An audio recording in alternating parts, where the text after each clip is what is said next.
listen, this is not the way to fight Obamacare. In fact, Obamacare, we fought that battle several different times. This is not the way to run the government. Come back and do something else. But we need to fund the government. All right, that's the argument in a nutshell.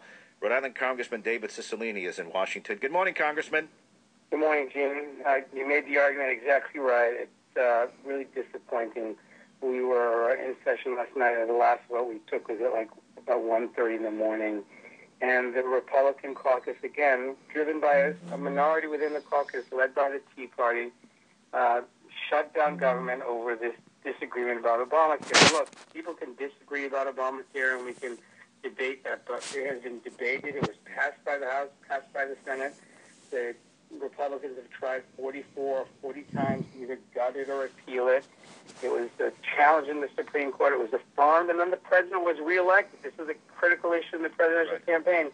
And to shut down government because the other group party disagrees with you on a policy position is a reckless and terrible thing to do, and it's going to hurt Rhode Islanders. It's going to hurt people all across this country, and really, really disappointing that this occurred again last night. Yeah, these Republicans on the House, they would tell you it is that important. We have to fight Obamacare. It's a jobs killer. It's we've been down the road before. I don't want to advocate for them, but that's what their side of the story is. But Congressman, let's see. If I want to move ahead. You're my man, and you're down there in Washington. You're on the floor. How will this end? What are you hearing? Are we going to go more than 24, 48 hours?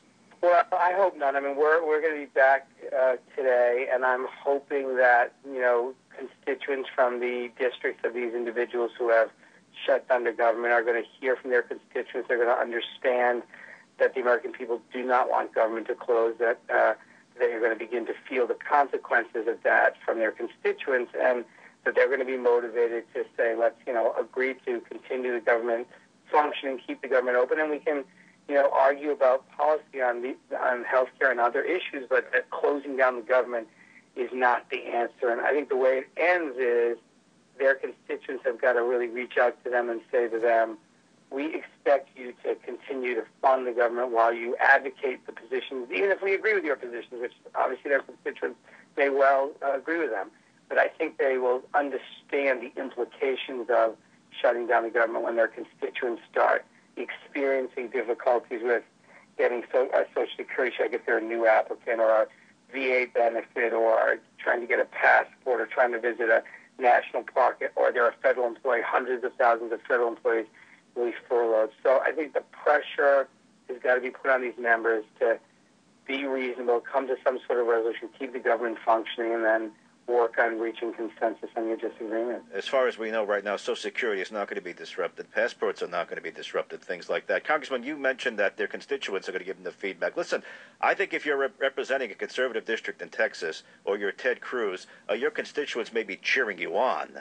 It could be that, Congress is running at a 10% approval level. It could be that your constituents, even though you're trying to make the case it's not me, it's them, they may be complaining to you rather than Ted Cruz is complaining to him.